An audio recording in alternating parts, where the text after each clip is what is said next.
Hello, everyone. Welcome to the Janashakti Network for today's podcast on alleviating poverty in China and Kerala and sharing the experiences. We have with us Professor Thomas Isaac, an economist and former finance minister of the LDF government in Kerala, and has also been the planning board member in Kerala and a very renowned economist, as most of you would know. And we also have with us Tings Chak. She is the editor of Benhua Zonghang. It's a journal, a very important journal in China that covers the political and cultural aspects of Chinese society. And she is also the Asia coordinator of Tricontinental Research. Okay. So, Professor Isaac and Tings, let us begin with the issue of poverty. In the recent World Bank report has thrown light on the poverty issue once more. It has shown that the in the last one decade, the rate of reduction in poverty has more or less stalled. So the number of poor has more or less remained the same. And additionally, in India, there has been a controversy where, uh, you know, uh, against all logic and all experience, what we see in India, poverty is shown to be, at least in numbers, have declined. So while we come to that later, we do know that China has undertaken, a movement to eradicate poverty, and I think by 2009, the extreme poverty in China has been eradicated, and state government in Kerala, the left LDF government, has been doing something similar. And according to the current chief minister Pinarayi Vijayan, so by November 2025, they are set to eradicate the absolute extreme poverty in Kerala. I think a couple of months ago they said that only very few families are left that are experiencing this extreme poverty. So can you throw light on what are the aspects of this extreme poverty, and how both the governments have gone about dealing with it? What are the steps? How the poverty is identified? What is the people of the role? What is the role of the people? What is the role of the state? And what is the role of planning in eradicating this? Professor Thomas, would you like to go first? Let me then let me get started. You know, India and China are a contrast in development. China has grown much faster than India, particularly since late 70s. But the real contrast between India and China has been, say, how these two countries have attempted to tackle poverty. If you take, say, the any measurement of well-being, say particularly Human Development Index or SDG Index or World Hunger Index, just I'll tell you the numbers. Human Development Index, China would be 45, India would be 116, way down. SDG Index, China is 68 and India is way down 109. And hunger index, China would be one of the countries, the top 10 countries, while India would be one of the lowest with 106. So forget about the percentage of people living below poverty line and so on. You take any index of human well-being, you'll find Chinese performance is much more egalitarian. And that's the distinct difference between India and China. And it is in this context the Kerala experience becomes very interesting. Kerala, unlike rest of India, in all these indices, are much more similar to the standard of China. Kerala would have reached China's, but much higher than national average. So this is a contrast. While India as a whole is much below China in terms of measurements of well-being or even poverty, Kerala would be one island which performance is very, very different. I don't want at this point of time to go into what are the factors that have enabled Kerala to achieve this better well-being. We'll discuss that later. But Tingo, I would like to ask you, do you agree with this Yeah. assessment of mine? No, absolutely. First of all, thank you, comrades, for inviting me in the show. And Professor Thomas, it's an honor to be sharing a space with you. And of course, Srujana, who is an old friend and comrade. Um, I think absolutely agree with the assessment. The different approaches, of course, are grounded in the fact that China, for the last 76 years, has been led by a Communist Party. And so the approaches, I mean, we might be able to dig into a little bit in this program, have been very different in the different phases of socialist construction.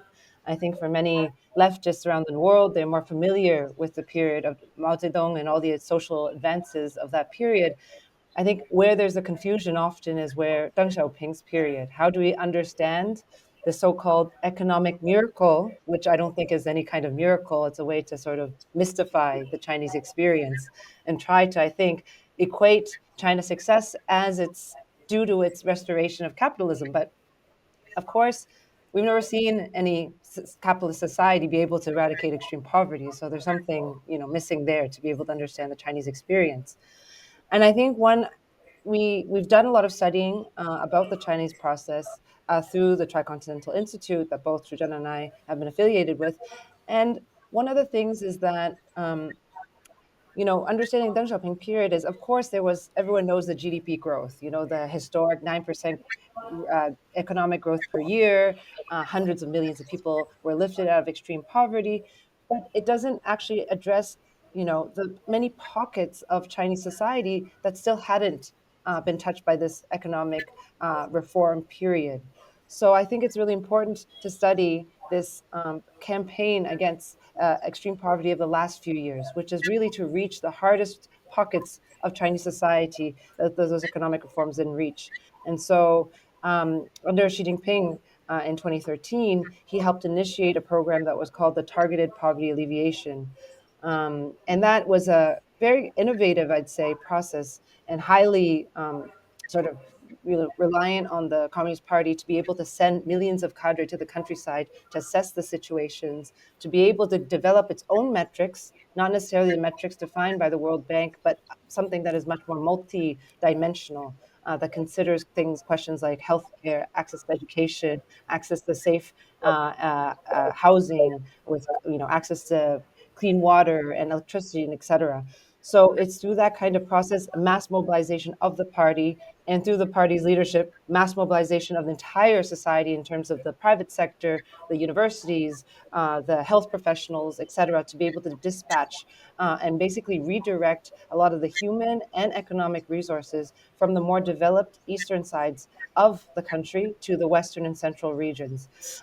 We can talk a little bit more in the detail in the discussion, but without that capacity to mobilize and the leadership of the Communist Party would be impossible to eradicate extreme poverty in a country of 1.4 billion people. Yes, in fact, see, China, as you said, the incredible growth rate of 9% spreading across more than 2 decades did really have an impact, positive impact upon the level of poverty. In the recent decades, India has also caught up.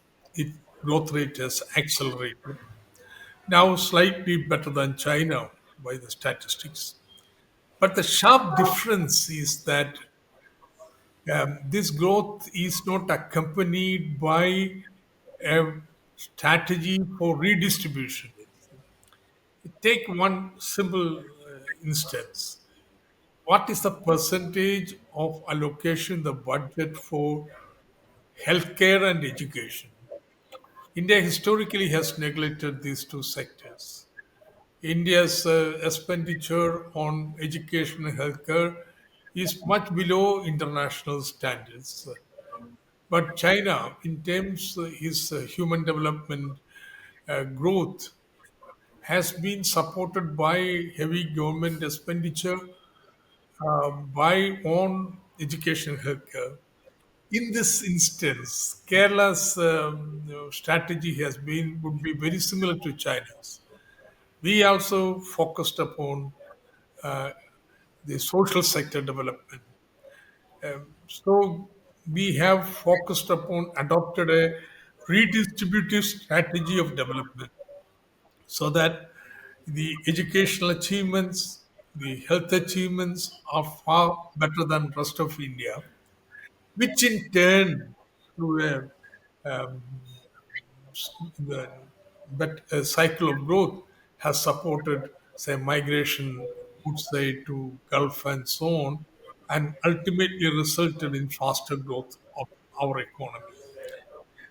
So there is some similarity to the redistributive strategy that China adopted. In fact, Kerala was famous because, say, till the migration, international migration became predominant, Kerala's growth rate was much lower than national average. But still, the standard of living of the people, life, quality of life was much more superior than rest of India. Because even when we were backward in economic growth, we still focused upon redistribution, the mass movements in Kerala, which resulted in a better deal for the poor. Now we have a situation where our economy is also growing faster, and which enables us to redistribute even better, ensure a better life. So much so, we were inspired by the Chinese achievement of eradicating absolute poverty. So we set ourselves the goal. We identified families with living under extreme poverty, say 64,000 families in Kerala. Then we developed micro plans for each family. What should that family require to be out of poverty? And now that process of implementation, that micro plans are on.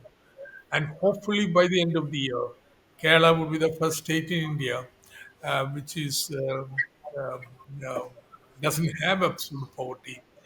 The multi-dimensional poverty index of government of India measurement, Kerala has poverty is only 0.5%, much lower than the multi-dimensional poverty index of India. So that's the story. I think Kerala has an element of similarity to the redistributive strategy that China adopted.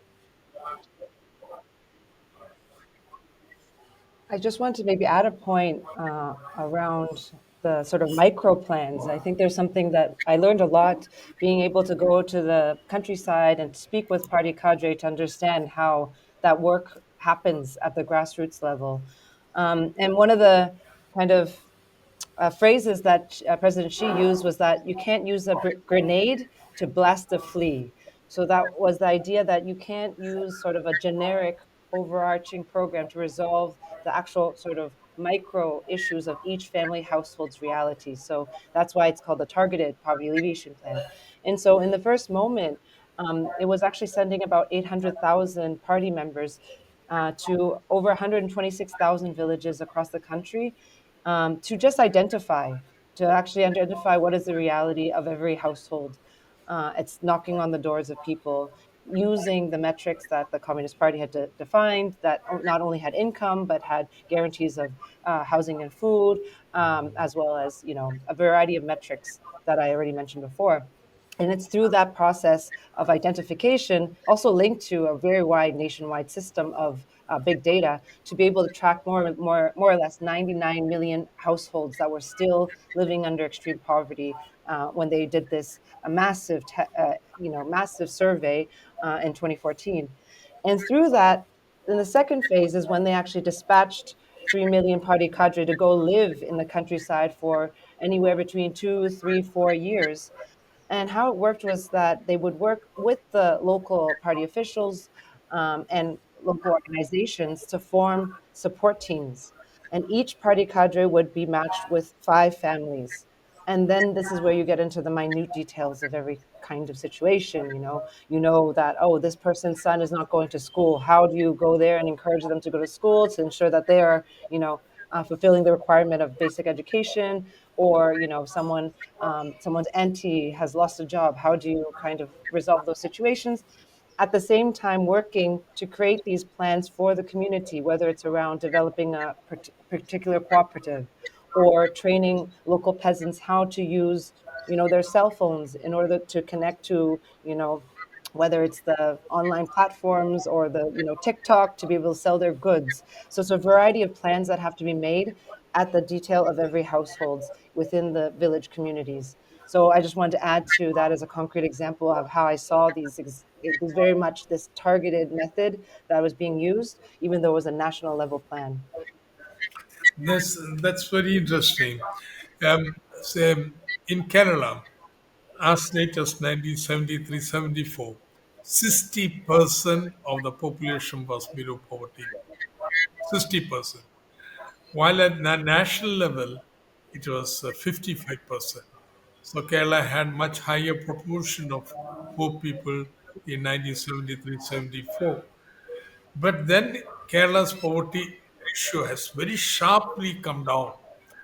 And now, virtually, if you take various indices, Kerala has the most minimum number of poor people in India. Now, how did that happen?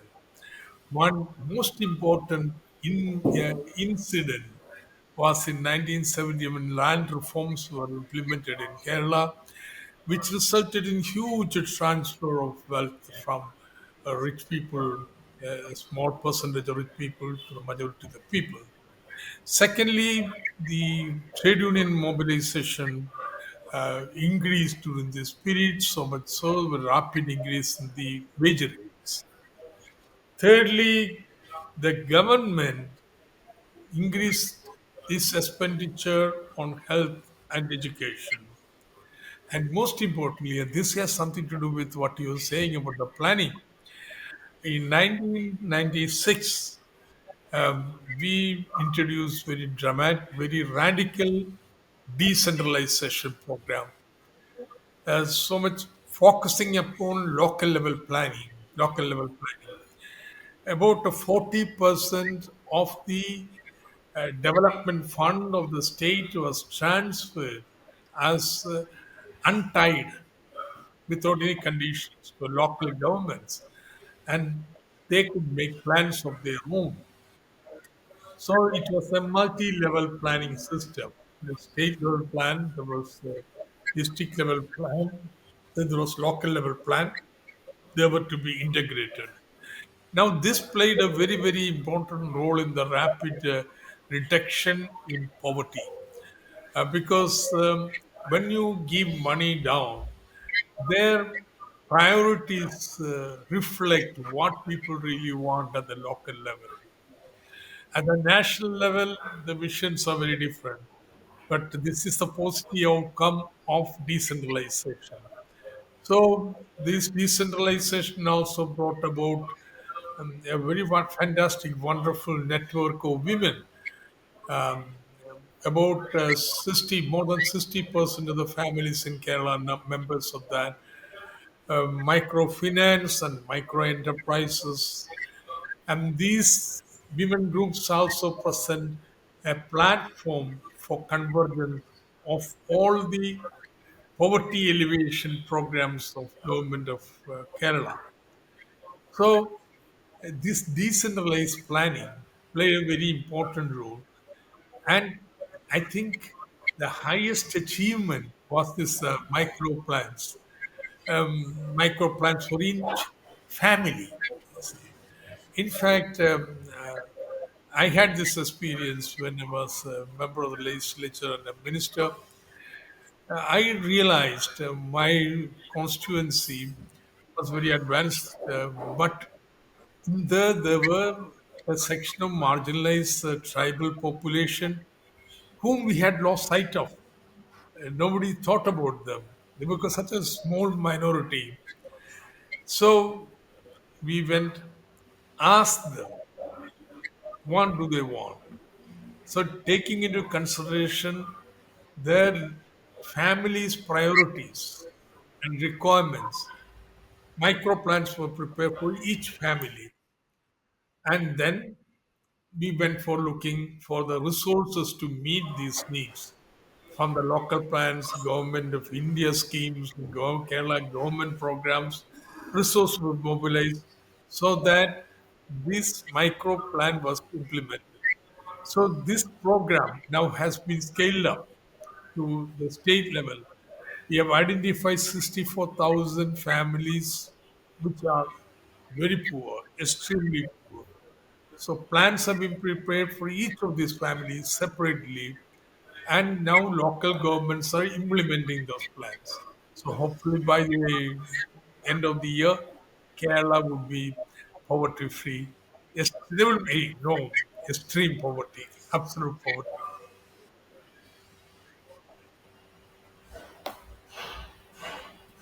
If I may, continue from here, within, because poverty is multidimensional and health and education play an important role in elevating people from poverty. And at least in India, No, or probably all the over the world, we know education. that health expenditure is You one of the said the reasons why education and people health. actually go into poverty. And these days, even education is at least in India, is a large Okay, let expense. me So, start can the you, contrast between India and talk a China little about and these then two come to aspects Kerala. of the poverty If we alleviation in take Kerala and China? India, India growth has accelerated, but the share of income that goes to the top 10% has also increased very dramatically. Yes. Now, top 10 richest families, households, um, contribute to something like 57% of the national income. So you take away the income of this top 10%, then rest of 90% per capita income would be equivalent to the least developed countries in the world. Now, China has also witnessed increase in the inequality in the face of rapid growth.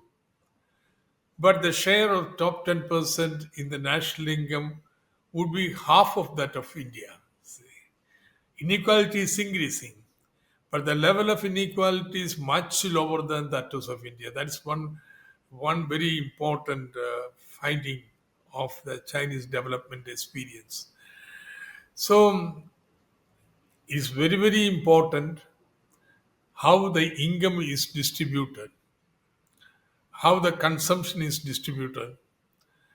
There is very little attention being paid to this important aspect in India as a whole.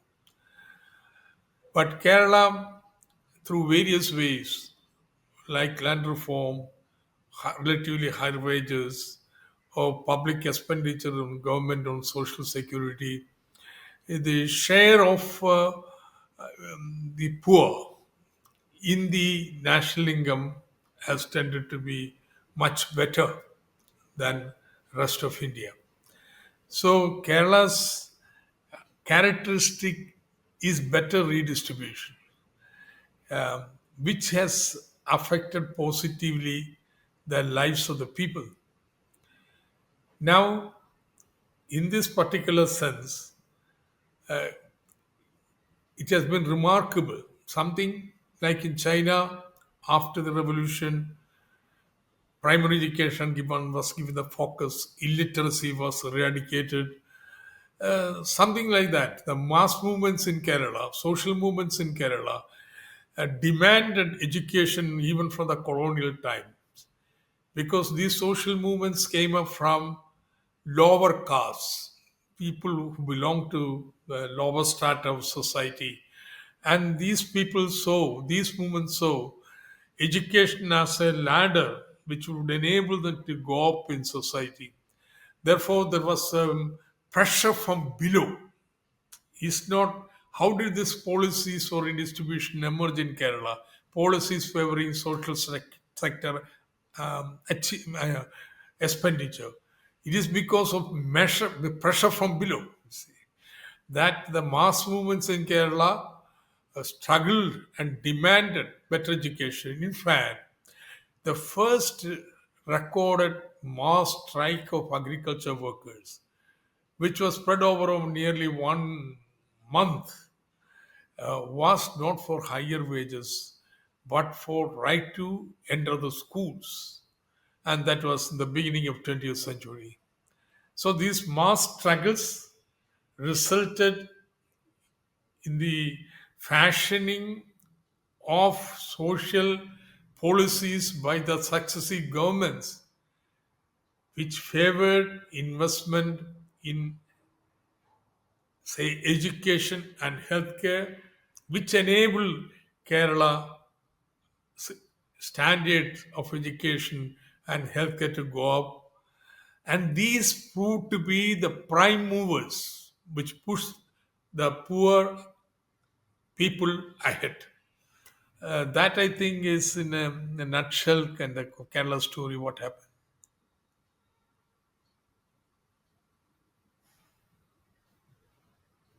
If I may, to share a little bit about the Chinese experience. I think that many people might know more about the advances around health and education during the Mao Zedong period. I think probably the literacy rates and the poverty rates are probably pretty similar between India and China when the People's Republic of China was founded. And I think there's more that's been written around how the health and education systems are really decentralized from the elite urban centers to the countryside, the establishment of schools for workers and peasants in the rural areas, to the very very famous barefoot doctors. But I think in this particular moment, I think sort of learning from that experience, the period we're talking about, the targeted poverty alleviation in the last 10 years, also learned from those experiences. I had mentioned one of the metrics that the Chinese government used was that education, which in China nationally is 9 years mandatory and free education, but actually for some of the ethnic minority areas, for example, in Tibet or Xizang, it's 15 years free and compulsory education. That means, all the way to senior high school. That includes tuition being covered, accommodations, textbooks, meals, transportation. So, but nationally, it's 9 years. So that was what was used under the program. But in addition to, all the funding that was necessary to be able to meet that goal, there were something like over 6,000 kindergartens that were constructed, as well as middle schools, high schools, tens of thousands of hospitals and community health centers over the last 10 years, elder care facilities, etc.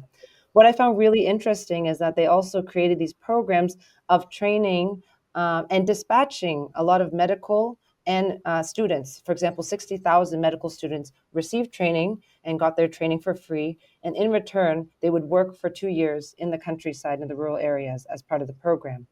As well as this, they had a massive training of rural teachers. Around 17 million rural teachers were trained under this program that were working largely in the countryside.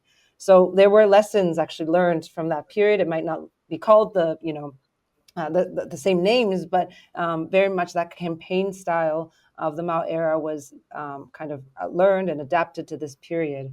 And I think one of the things that I found really fascinating to see that we've seen huge increases around this question of education on a national level, not just in the rural areas.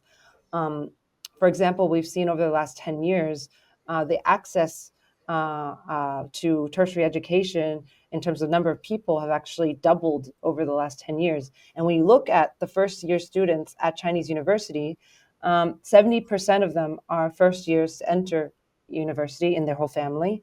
And 70% of those new students are coming from the rural areas. So we're seeing quite an advance in a short period of time of accessing not only, improving education in the rural areas, but also access to universities in the urban centers.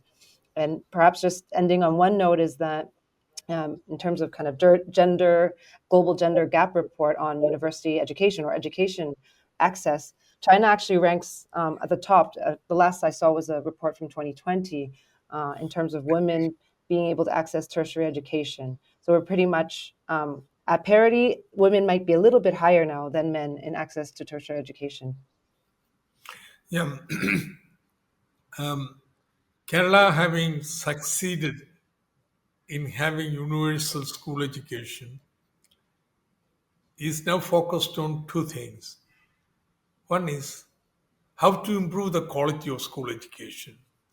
So we have been spending lots of money, very large amounts. In fact, this recent periods have been the period where the investment in school education has been highest in history. The schools have been rebuilt, all the classrooms have been digitalized and so on. So also investment is taking place in the health sector. Now because of life expectancy have increased to 80 or 78, now a lot of new diseases have emerged which require specialized services. So investment is also taking place in the healthcare. But new thing that has happened in the recent period is we realize it is not sufficient to have a very education system. We have to make the transition to a better higher education system if Kerala want to accelerate its growth and enter the era of knowledge epoch. Therefore, now the focus is in the higher education. But in the higher education, we want to ensure that it is continued, our inclusive traditions of Kerala are maintained, that everybody has an opportunity to go to higher education and good education. So this is, in fact, the focal point now. How to transform the higher education so that just like the school education was the prime mover in our initial phase of growth, the next phase of growth is going to be pushed, triggered by the transformation in the higher education. Higher education should, one, not just transfer knowledge, but generate new knowledge, innovation, and which would ultimately should lead to new commercial products and investment. So education should skill the students so that their employability increases in the new emerging industries. So now, just like what you said, in Kerala, our focal point is the higher education. And at a personal note, I am now fully involved in the whole kind of people's campaign to skill the students in the higher education. And we want to keep up our popular traditions even when we are making this transition. So we are not willing to hand over our skilling program to commercial agencies to undertake, but we want to mobilize the professional and academic population in Kerala, living not only in Kerala but in other states in India and abroad, Malayali diaspora, telling them, come, let's join together to skill our present generations. So asking them to be acting as mentors. So this is something very similar to the campaign we had about 40 years back, where mass mobilization took place to overcome mass literacy, to make everybody literate in Kerala. So now we are having a mass campaign to skill all the students in our colleges and other higher institutes, which we firmly believe will accelerate the transformation of Kerala into what we call the knowledge economy. An economy whose technological base would be Industry 4, Industry 5 technologies, which will high productivity and generate quality jobs, decent jobs, which will meet the aspirations of educated youth. Yeah, that's the strategy now.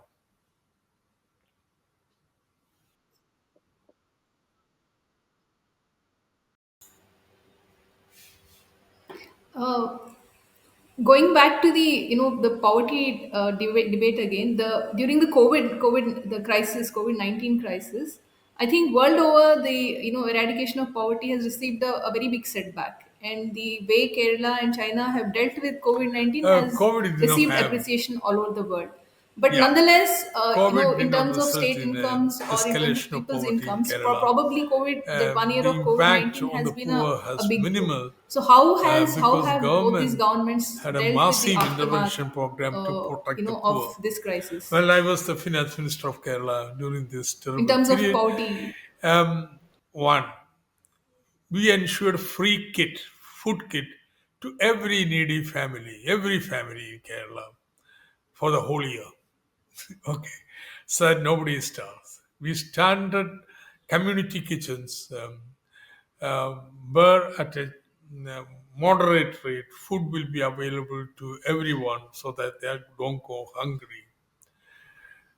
There was a massive layoff because of um, COVID restrictions.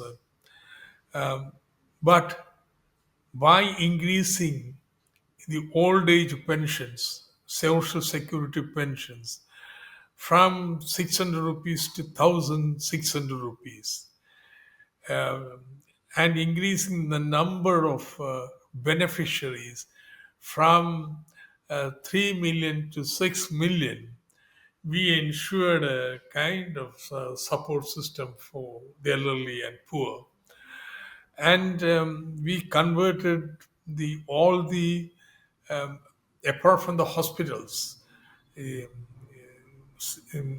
the marriage halls and other auditoriums, etc., into community COVID centers where poor could, if they fall sick, could be treated. So much so, Kerala has the distinction of having one of the lowest fatality rate in the world. It is the lowest in India, but now the statistics regarding excess deaths have come. In India, the excess death rate is 1000%. Okay, 10 times deaths took place, excess death. In Kerala, excess deaths is only 60%. It's a big difference between 60% and 1000%. See. So, because of this massive intervention by the state government, which did not hesitate to follow a deficit financing program, borrow if necessary to protect the people, I think there was no surge in poverty in Kerala. Yeah. Therefore, even now, after the COVID, you find by multidimensional poverty index, Kerala's poverty is only 0.5%.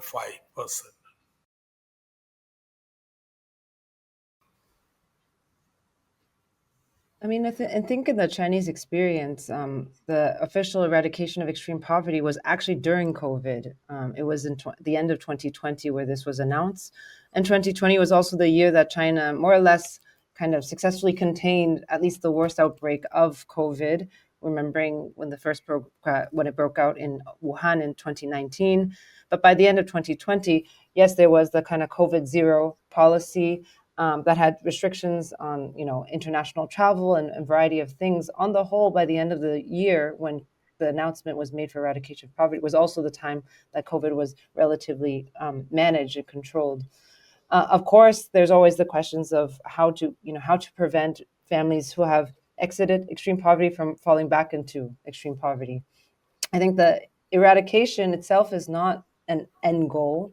And so, in this period, what was directly announced as the next campaign, which is undergoing now, is what's been called the Rural Revitalization Campaign across the countryside. And we're seeing now basically how to consolidate some of the early stages of, let's say, industrial development or policy in the rural areas. We're seeing many things, how to diversify a lot of the industries, not only beyond agriculture. So many things that we're seeing related to e-commerce or tourism. Oftentimes, tourism linked to sort of revolutionary history. Here we call it red tourism in the countryside, or specialized kinds of manufacturing, or also how to advance or modernize and mechanize agricultural processes.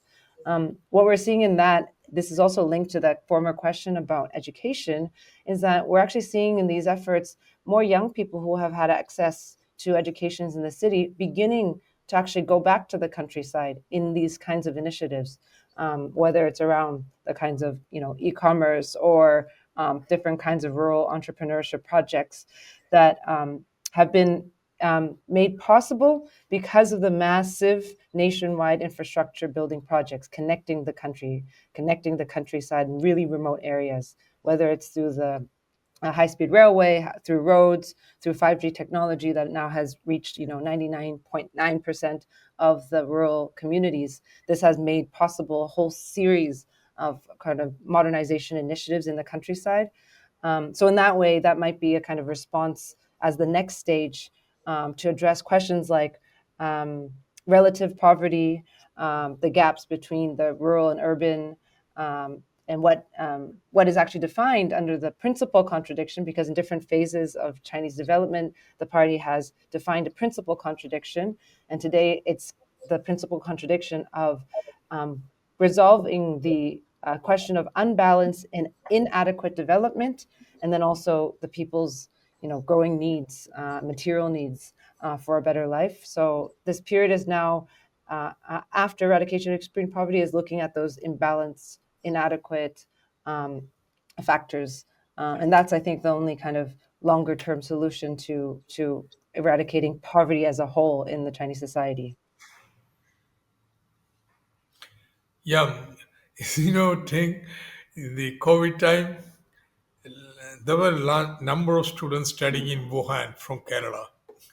So we were the first one to be in India to be infected because the students are returned. That year, the Oh. initial year of COVID, was also remarkable because we just had very strict contact tracing, and because of kind of community um, say, involvement in the program, we were able to contain the disease spread. In fact, it was the lowest spread in India, the rate of spread of the disease. But it was only the second year when, because of elections, we lost the social restrictions and restraint that the COVID really spread through the Kerala. But even then, we were able to contain the fatality rate. Is continued to be the lowest. In fact, what Kerala shows that, and this is a lesson from China. This is a lesson from all over all the countries, all the regions which had better public health system. They could handle this epidemic much better. And those who relied upon, say, private medical aid and medical structures were devastated, you see. But any state, any country with a very efficient public health system were able to address the epidemic much better.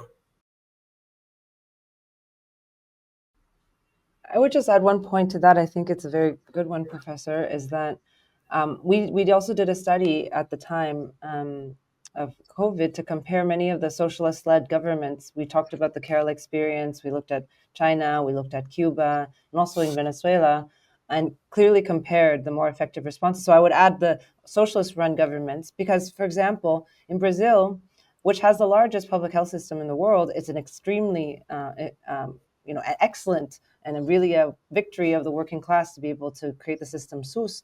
But under the extreme right wing government, Bolsonaro saw one of the largest amounts of deaths in the country. And so this is also where the political system has an impact, even though they had a really strong health system that could have been utilized in a different way. They have a very strong national vaccination system, but of course, There was a president there that was trying to say that don't take vaccines because the Chinese vaccines will turn you into, literally, he said, alligators or communists. So this is also the situation we live in the anti-scientific thinking in many of the countries around the world.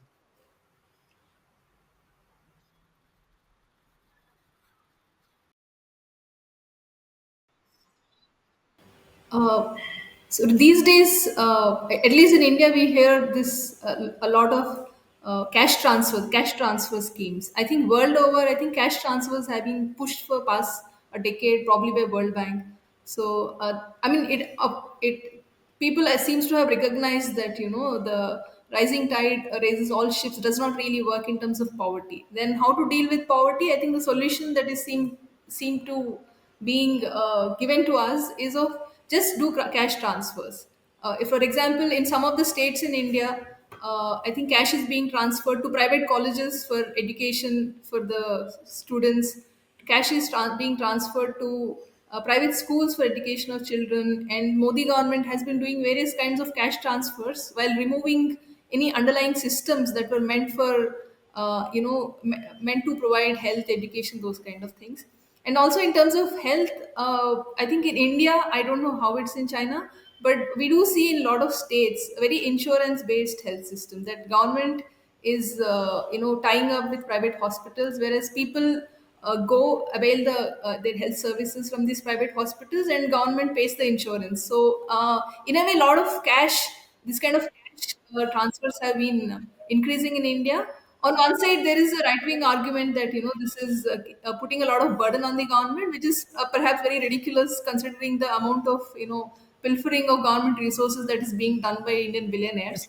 But there is another argument that probably this cash transfers are going to Yes, dilute the public infrastructure.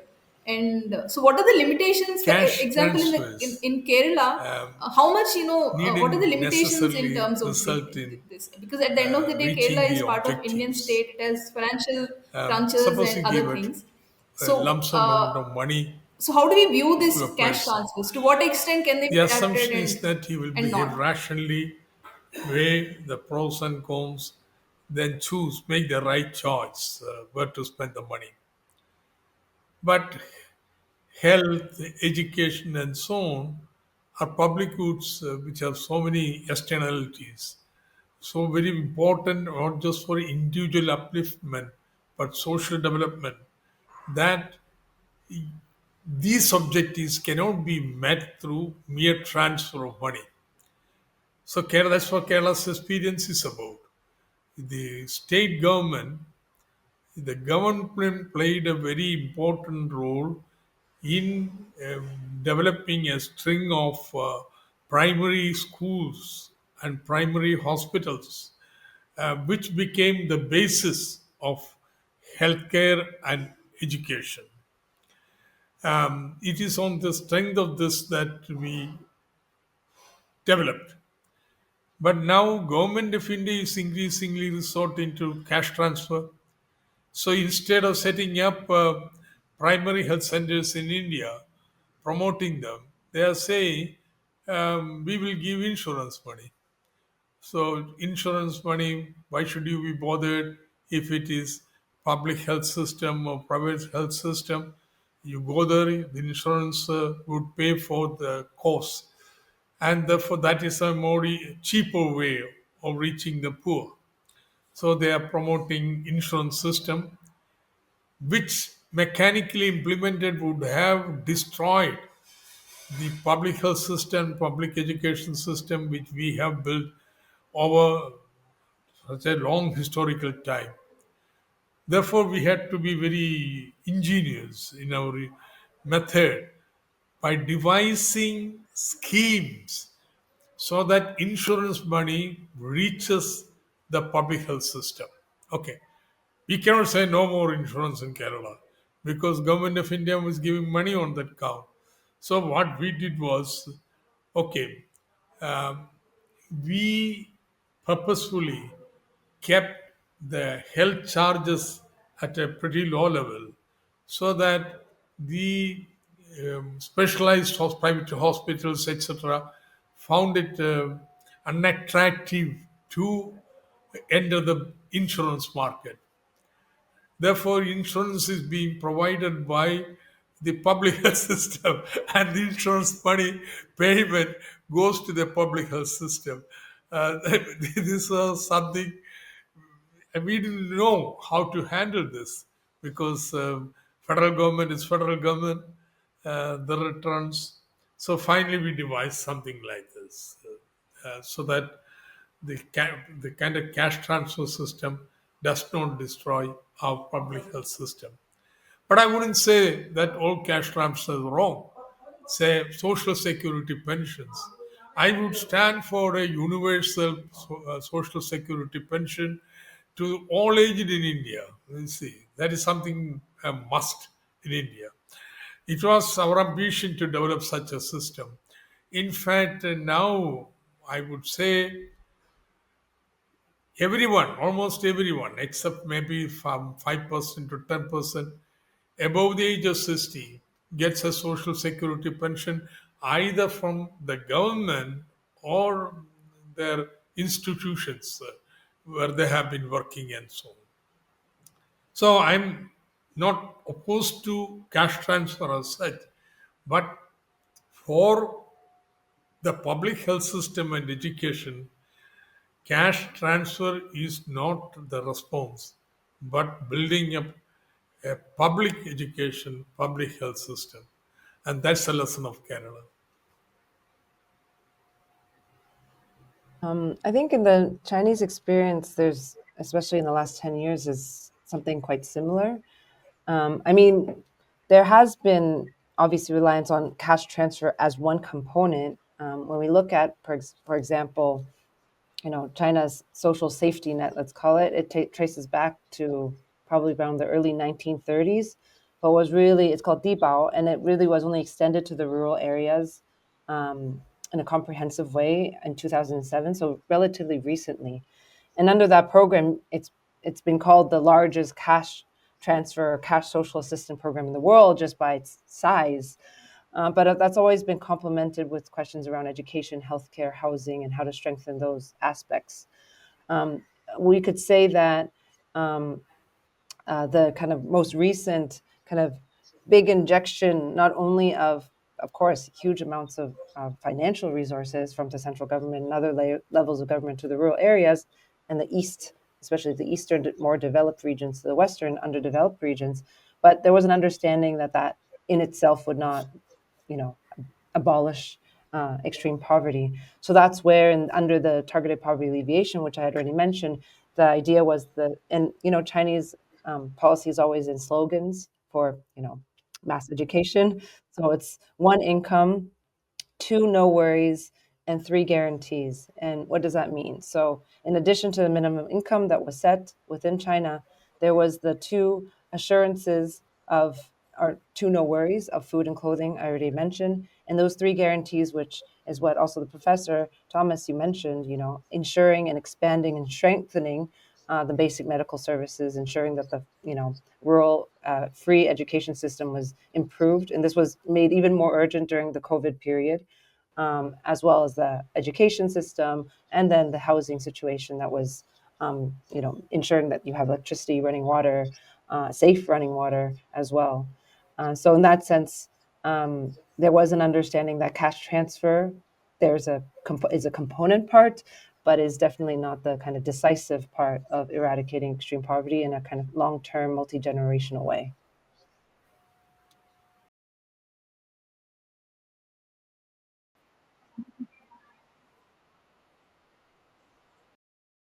I think perhaps time is coming to an end. But since Professor Isaac is here, and I think all our audience would like your comment on the recent revelations by the World Bank. So there's a lot of controversy has been generated when the data World Bank data has shown. World Bank has said that I think 75% of India's extreme poverty has gone down in last 10 years, which seems like bonkers because there was a survey that was done before 2019. It showed that the consumption has actually fallen down.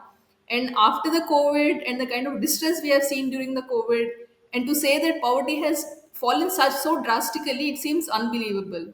So, can you comment on that? It's a fake news. World Bank report does not say India is the fourth uh, in equality ranking in the world. All that the World Bank report says that Gini coefficient of consumption inequality is 25.5, which is a fall from the previous coefficient a decade back. Now, first point, how did government of India reach the conclusion India is the fourth most equal economy or society in the globe? They compared consumption inequality of World Bank estimate to the income inequality of other countries. You see. Or China, for example. China's income inequality would be 35.5. So India claims that it is more equal than China. Now it's a simple fact that everybody knows that when you are calculating income inequality, the inequality will be higher. The consumption, always consumption surveys underestimate the consumption of the poor and of the rich, and also the rich say they save a much larger proportion of their income.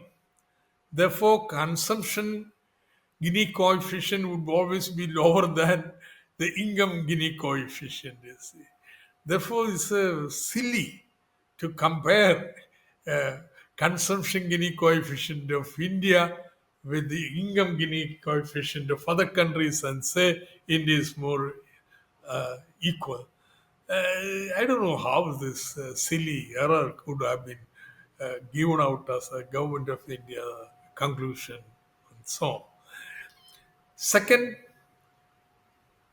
there are World Inequality Database reports which gives comparable estimates of income inequality, wealth inequality, and India's rank is in the bottom of the pyramid here. We are 100 plus in both.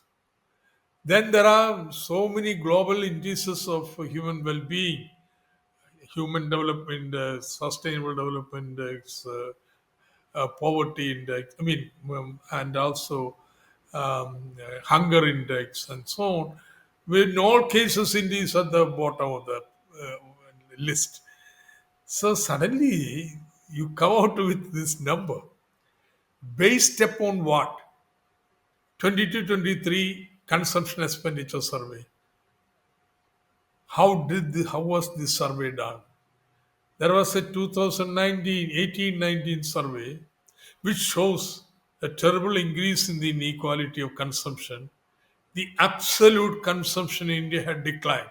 So government of India uh, said this data is useless.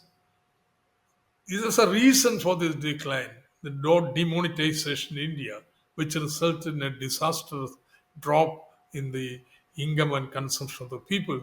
But they scuttled, throw away this survey. Then they had a new series. Methodology is not perfectly comparable. It is based upon this doubtful new survey. Government of India has made this fantastic claim of that India being the fourth most equal economy in the world. This is stupid here. Nothing more than that. Thank you, Professor Thomas. Tings, you have something to say? Make a comment. No, I think we've covered a lot, but I just want to say thank you for to both of you, and it was really great to learn. I want to study more the Carol experience, and it's a Yes, huge people's Tim, victory of how far you've come Tim in the is very States. diplomatic. She wouldn't make comments on other countries. She will speak on China.